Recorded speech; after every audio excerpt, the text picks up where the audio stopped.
ከባቢሎን ከሚነደውና 7 እጥፍ ከቀለጠው የእቶን እሳት እስከ ሕፃኑ ቂርቆስ የሚፈላ የብረት ጋን ከነብዩ ዳንኤል ድንቅ ራእይ እስከ ቅድስት ድንግል ማርያም የዘላለም የምስራች ቃል በሰው ልጅ ታሪክ ውስጥ ጨለማ በበረታ ቁጥር የብርሃንና የይቅርታ ድልድይ ሆኖ ከሰማይ ወደ ምድር የሚፈጥን አንድ ድንቅ መልአክ አለ። እርሱ ዘወትር በእግዚአብሔር ፊት የሚቆመው የማይቻለውን ነገር በፈጣሪ ኃይል የሚለውጠው የብስራት መልአክ ሊቀ መላእክት ቅዱስ ገብርኤል ነው። ለመሆኑ ቅዱስ ገብርኤል በጦርነት አውድማ ላይ ለሀገራችን ኢትዮጵያ ያደረገው ተአምር ምንድን ነበር? ዛሬስ በሕይወታችን ውስጥ ካለው መከራ እንዴትስ ይታደገናል? በተጨማሪም በአስቸጋሪ ሰዓት የቅዱስ ገብርኤልን ፈጣን ደራሽነት በሕይወቷ ያየች አንዲት እህታችን አጭር ምስክርነት በድምፅ ታካፍለናለች። እስከ መጨረሻው ድረስ አብራችሁን ሁኑ። የእግዚአብሔር የፍጥረት ስራ እጅግ ድንቅና ረቂቅ ነው። የሚታየውና የማይታየውን ዓለም በፈጠረበት ጥበቡ በሰማያዊው አደባባይ እርሱን ሌሊትና ቀን የሚያመሰግኑ የቅዱስ ፈቃዱን ፈጻሚ የሆኑ ረቂቃን መላእክትን ፈጠረ። ከዚያም መካከል ስፍራቸውና ክብራቸው በፈጣሪ ፊት ከፍተኛ የሆነ ከሰባቱ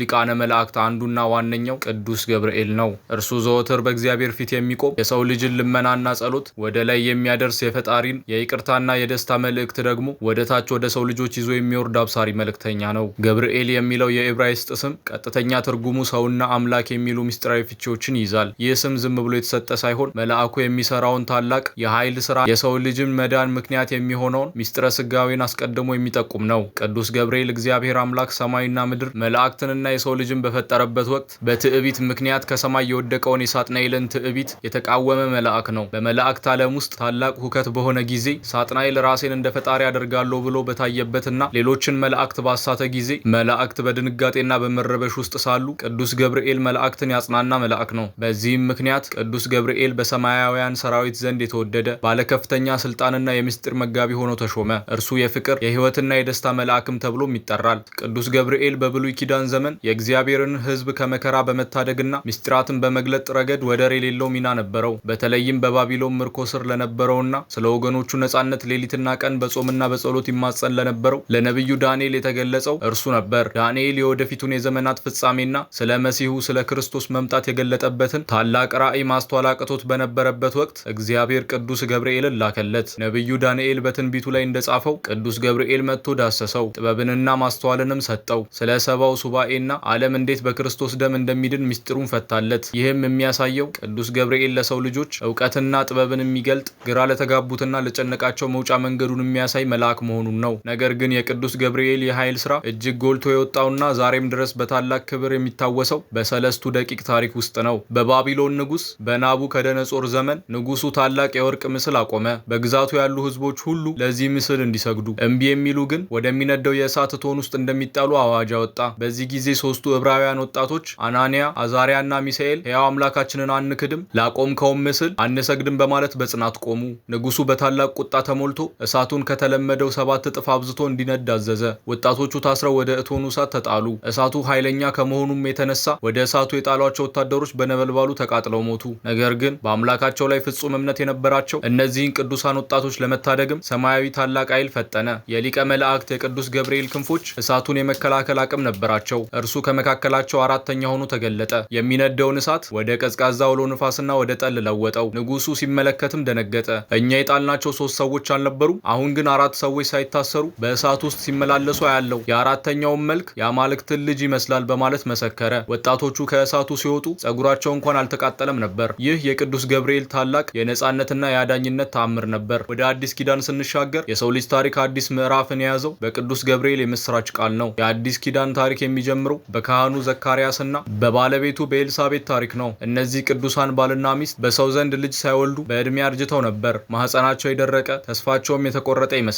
ነገር ግን ዘካርያስ በቤተ መቅደስ ውስጥ ዕጣን በሚያጥንበት በዚያ ቅዱስ ሰዓት ቅዱስ ገብርኤል በመሰዊያው ቀኝ ቆሞ በግርማ ተገለጠለት። ዘካርያስ በደነገጠ ጊዜ መልአኩም እንደዚህ አለው፣ ዘካርያስ ሆይ ጸሎትህ ተሰምቶልሃልና አትፍራ። ሚስትህ ኤልሳቤጥም ወንድ ልጅን ትወልዳለች፣ ስሙንም ዮሐንስ ትለዋለች። ዘካርያስ በዕድሜው መግፋት ምክንያት ነገሩን ማመን ባቃተው ጊዜ መልአኩ የሰማያዊ ስልጣኑን ማንነቱን ሲገልጽ እኔ በእግዚአብሔር ፊት የምቆመው ገብርኤል ነኝ አለው። ይህ ታሪክ የሚያሳየው ቅዱስ ገብርኤል ለዘመናት የዘለቀውን የልብ ሐዘን የሚሽር የማይቻል የሚመስለውን ነገር በፈጣሪ ኃይል የሚለውጥ የብስራት መልአክ መሆኑን ነው። ከዚህ ታሪክ በመቀጠል በሰው ልጅ ታሪክ ውስጥ ትልቁንና ከፍ ያለውን የምስራች ቃል ለዓለም ያበሰረው ይኸው መልአክ ነው። እግዚአብሔር አምላክ የሰውን ልጅ ከወደቀበት የኃጢአት ማቅ ያወጣው ዘንድ ከሰማየ ሰማያት ወርዶ ቅድስት ድንግል ማርያም ለመወለድ በፈቀደ ጊዜ የዚህን ታላቅ ምስራች መጋቢ ይሆን ዘንድ ዘንድ የላከው ቅዱስ ገብርኤልን ነበር። መልአኩ ወደ ናዝሬት ከተማ በመሄድ በንጽህናና በቅድስና በምትኖረው ወደ ድንግል ማርያም ገባ። በፍጹም ትህትናና አክብሮት ደስ ይበልሽ፣ ጸጋን የሞላብሽ ሆይ ጌታ ከአንቺ ጋር ነው፣ ከሴቶች መካከል የተመረጥሽ ነሽ አላት። ድንግል ማርያም በንግግሩ በደነገጠችና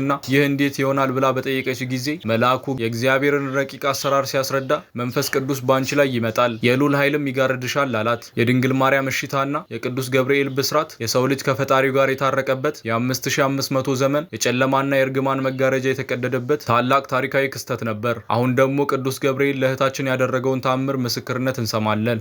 ሰላም እንዴት ናችሁ? ዛሬ አንድ ምስክርነት ለመስጠት ነው የመጣሁትና ገብርኤል ለኔ ያደረገልኝን ነው መነግራችሁ። እግዚአብሔር በብዙ ነገር ሊያስተምር ይችላል። በብዙ ነገር ታምሮ ሊገልጽ ይችላል። በብዙ መልኩ ስራዎቹ ሊናገር ይችላል እና የኔ ግን በጣም የተለየ ነው። ህይወቴን ሙሉ በሚራክል ህይወቴን ሙሉ በአዳዲስ ተአምራት የተሞላ ህይወት ነው እግዚአብሔር የሰጠኝና እግዚአብሔርን በዚህ በጣም አመሰግነዋለሁ። ማለት ሁሉ ጊዜ ከጥፋት ያልራኩኝ፣ ከጥፋት ያልሸሸው፣ ማንም የማይቀድመኝ ሰው ለማጥፋት ማለት ነው። ግን እግዚአብሔር በሱን ሳይሆን ጎነቱን፣ ቸርነቱን፣ የራሱን ልብ፣ የራሱን ፍቅር እያሰበ እግዚአብሔር ዕለት ዕለት የሚጠብቀኝ ሴት ነኝ። በጣም የምወደው፣ በጣም የምጓጓለት፣ ትልቅ ሆኖ ባየው፣ ብዙ ነገር ተደርጎለት ባየው፣ ትልቅ ሆኖ የራሱ አገልጋይ ሆኖ ባየው የሚያስደስተኝ መልካም ደግ ልብ ያለው ልጅ ሰጥቶኛል እና እሱን የሆነ ጊዜ ላይ ታመመብኝ። የታመመው ደግሞ በጣም ጤነኛ ልጅ፣ ቀኑ ሙሉ ስትጫወቱ ስትላፉ፣ ማታ ላይ አብራችሁ ስትጫወቱ ምናምን ሊባላችሁ ልጃችሁ ጠዋት ተነስቶ በጣም ነው የሚላፋው። ወንድ ልጅ ቤት ውስጥ ይሯሯጣል ምናምን እና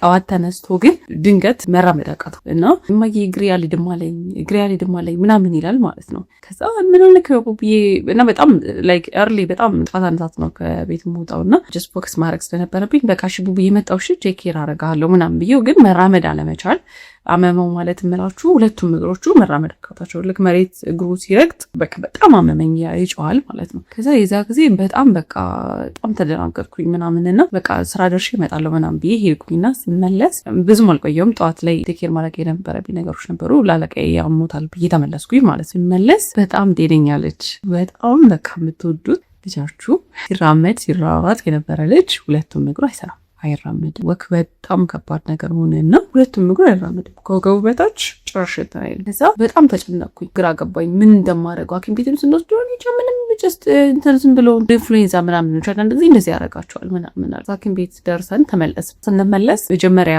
ቴኬር ሳደርግበት የነበረውን ዝም ብሎ ቤት ውስጥ የነበሩት ነገሮች ምናምን የሰጠሁት ቆየን ማለት ነው። ለምለውጥ የለም ጭራሽ።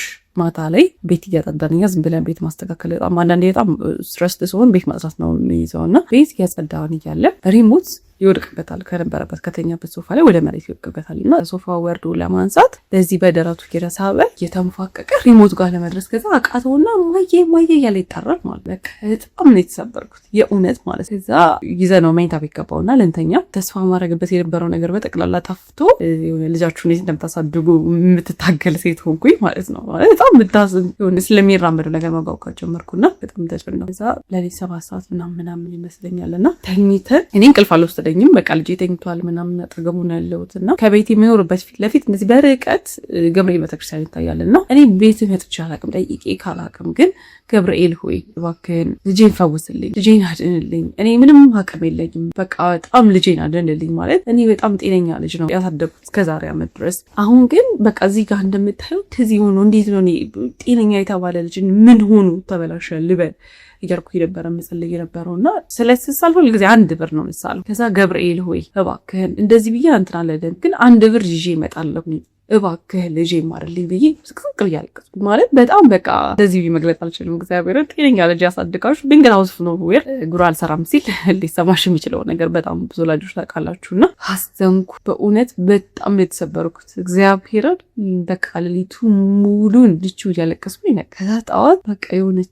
ተስፋ ነገር እንድች የሆነ ሳብ ነገር ማለት ጀመረ። ከዛ በማግስቱ የጎረቤቶቼ በጣም ተደናግጠዋል ምናምንና ከጨዋታ ሁሌ ወደ ጎረቤቱ ይሄዳል ለመጫወት ምናምንና እዛ ሲቀርባቸው መተው ጠይቀው ነበረ። ምን ሆነ ስለ ጉርማሙት አልመጣ። ከዛ በማግስቱ መጡ ማለት ነው እንዴት ሁሉ እንደተነሳ ገብርኤል በሚያውቀው እንዴት እንደሆንኩኝ። ምክንያቱም ከስራ ስመጣ ሁልጊዜ በር ላይ ወጥቶ የሚቀበለኝ ልጅ፣ ሁልጊዜ የሚጠብቀኝ በሪ ላይ ተፍቶ እየተሯሯጠ የሚቀበለኝ ልጅ ያለ ለማግኘት በጣም በቃ ነበር ሰብረው እና እግዚአብሔርን አመሰግነዋለሁ። ይህንን ስላደረገልኝ፣ ልጄን ስለጠበቀልኝ፣ ጤናውን ስለመለሰልኝ አመሰግነዋለሁ። ገብርኤል ለእኔ በጣም ብዙ ነገር ነው ያደረገልኝ። በእርግጠኝነት ደግሞ በጣም ብዙ ወላጆች ብዙ ምስክርነት ይኖራችኋል እና እግዚአብሔር የተጠየቀውን ነገር ለማድረግ አንድ ቀና ልብ ብቻ ዞር ብሎ የሚያየው ሰውን ብቻ እንደሚፈልግ ማውቃለሁ እና እግዚአብሔርን ጠይቁ፣ እግዚአብሔርን ፈልጉት፣ እግዚአብሔርን እለት እለት ጠይቁት። እግዚአብሔር የልባችሁን መሻት ይሙላላችሁ። ቅዱስ ገብርኤል ሁላችንን የሚጠብቀን፣ ቸርነቱ ለሁላችንም ያድለን። አሜን። ለእህታችን የደረሰ ቅዱስ ገብርኤል እኛንም ከመከራ ስጋ ከመከራ ነፍስ ያድነን። በክርስትና ታሪክ ውስጥ መላእክት አማኞችን ከመከራ ስጋና ከመከራ ነፍስ ለመታደግ የፈጸሟቸው ታምራት ስፍር ቁጥር የላቸውም። ከነዚህም መካከል በሐምሌ 19 ቀን በታላቅ ድምቀት የሚከበረው የሕፃኑ ቅዱስ ቂርቆስና የእናቱ የቅድስት ኢየሉጣ ታሪክ አንዱ ነው። በሮማውያን ነገስታት ዘመን ክርስቲያኖችን የማሳደድና ለጣዖት እንዲሰግዱ የማስገደድ ታላቅ ፈተና በነበረበት ወቅት ቅድስት ኢየሉጣና የ3 ዓመቱ ሕፃን ልጇ ቂርቆስ በክርስቶስ ስም ለመመስከር በአደባባይ ቆሙ። ጨካኙ መኮንን እስክንድሮስ ሕፃኑንና እናቱን ክርስቶስን እንዲክዱ ቢያስገድዳቸውም ሕፃኑ ቂርቆስ ግን በመለኮታዊ ኃይል ተሞልቶ መኮንኑና ጣዖቱን አሳፈረ። በዚህም የተቆጣው መኮንን ታላቅ የብረት ጋን አምጥቶ በውስጡ ውሃ፣ ጨው፣ ሰም፣ ሙጫና ዝፍት ጨምሮ እሳቱ እጅግ እንዲነድና እንዲፈላም አዘዘ። ሕፃኑንና እናቱን ወደዚህ ወደ ፈላ ጋን ውስጥ እንዲጣሉ ተደረገ። በዚያም የጭንቅ ሰዓት እናቱ ኢየሉጣ የፈላውን ጋን አይታ በልቧ ፍርሃት በገባባት ጊዜ ሕፃኑ ቂርቆስ ወደ ፈጣሪው ጸለየ። እናቱንም አበረታት። ልክ ወደሚፈላው ጋን ውስጥ በተጣሉ ጊዜ የጭንቅ ቀን ደራሹ የሰለስቱ ደቂቅ አዳኝ ሊቀ መላእክት ቅዱስ ገብርኤል በታላቅ ብርሃን ከሰማይ ወረደ። የክንፎቹን ኃይል በመጠቀም የፈላውን ማዕበል አበረደው፣ እሳቱንም አጠፋው። ጋኑ እንደ ቀዝቃዛ ውሃም ሆነላቸው። ቅዱሳኑ ምንም ጉዳት ሳይደርስባቸው በሰላም ወጡ። ይህ ተአምር በቦታው የነበሩ ብዙ አረማውያን የፈጣሪን ታላቅነትና የመልአኩን ረዳትነት አይተው እንዲያምኑ እንዲጠመቁም ምክንያት ሆኗል። የሊቀ መላእክቱ የቅዱስ ገብርኤል አዳኝነት በብሉይና በሐዲስ ኪዳን ታሪክ ብቻ የተገደበ አይደለም። በየዘመናቱ ስሙን ጠርተው ለሚማጸኑት ምዕመናን ያደረገላቸው ድንቅ ተአምራት በተአምረ ቅዱስ ገብርኤል መጽሐፍ ውስጥ በሰፊው ተመዝግበው ይገኛሉ። ከነዚህም መካከል በአስፈሪ የባህር ማዕበል ውስጥ ለአንድ ታማኝ ክርስቲያን ያደረገው ተአምር እጅግ አስደናቂ ነው። በታሪኩም መሰረት ለአምላኩ ታማኝ የሆነና ወር በገባ በ19 ቀን የቅዱስ ገብርኤልን በዓል በታላቅ ድግስና በምጽዋት የሚያከብር አንድ ደግ ነጋዴ ነበር። ይህ ነጋዴ አንድ ቀን ለንግድ ስራው በመርከብ ተጭኖ በታላቅ ባህር ላይ እየተጓዘ ሳለ በድንገት አስፈሪ አውሎ ንፋስና ማዕበል ተነሳ። ማዕበሉ የበረታ ከመሆኑ የተነሳ መርከቧ ልትሰበር በውስጡ የነበሩት መንገደኞችም ወደ ባህሩ ጥልቀት ሊሰምጡ ምንም አልቀራቸውም ነበር። በመርከቧ ላይ የነበሩት ሰዎች ሁሉ ተስፋ ቆርጠው በታላቅ ድምፅ ያለቅሱና ይጮሁ ጀመር። በዚህ የጭንቅ ሰዓት ያደግ ነጋዴ የለመደውን የመልአኩን ረዳትነት አስቦ ፊቱን ወደ ሰማይ አቅንቶ በእንባ እንዲህ ሲል ጮኸ። የእግዚአብሔር ታማኝ መልአክ ቅዱስ ገብርኤል ሆይ፣ ሰለስቱ ደቂቅን ከእቶን እሳት ያዳንክ፣ ሕፃኑ ቂርቆስን ከፈላጋን የታደግ አንተ አይደለህምን? ዛሬ በዚህ በባህር ማዕበል ልንዋጥ ነውና ፈጥነህ ድረስልን። ነጋዴው ጸሎቱን ገና ጨርሶ ሳይተነፍስ በዚያ በአስፈሪው ጨለማና ማዕበል መካከል የሚያበራ ሐር የለበሰ በክንፎቹ ላይ ታላቅ ብርሃን የፈሰሰበት ባለ ግርማ መልአክ ከሰማይ ወረደ። እርሱ ሊቀ መላእክት ቅዱስ ገብርኤል ነበር። መልአኩ ቅዱስ ገብርኤል በባህሩ ላይ ቆሞ የብርሃን መስቀሉን አነሳና ማዕበሉን ባረከው። በዚያም ቅጽበት ያ ሲተም የነበረው አስፈሪ ማዕበልም ጸጥ አለ። መርከቧና በውስጧ የነበሩት ተሳፋሪዎች ሁሉ ከአስፈሪው ሞት ተረፉ። ይህ ተአምር የተደረገው ነጋዴው ዘወትር መልአኩን በታማኝነት ያስበውና ይዘክረው ስለነበር ነው። ይህም የሚያሳየው ቅዱስ ገብርኤል ስሙን በእምነት ለሚጠሩትና መታሰቢያውን ለሚያደርጉት ሁሉ በጭንቅ ቀን ደራሽና ፈጣን ታዳጊ መሆኑን ነው። በኢትዮጵያ ኦርቶዶክስ ተዋሕዶ ቤተክርስቲያን ስርዓትና ታሪክ ውስጥ ለቅዱስ ገብርኤል ልዩና ወደር የሌለው ክብርና ፍቅር ይሰጠዋል። ስሙ በየአብያተ ክርስቲያናቱ ዘወትር ይመሰገናል። አማላጅነቱም በምዕመናን ሕይወት ውስጥ ጎልቶም ይታያል።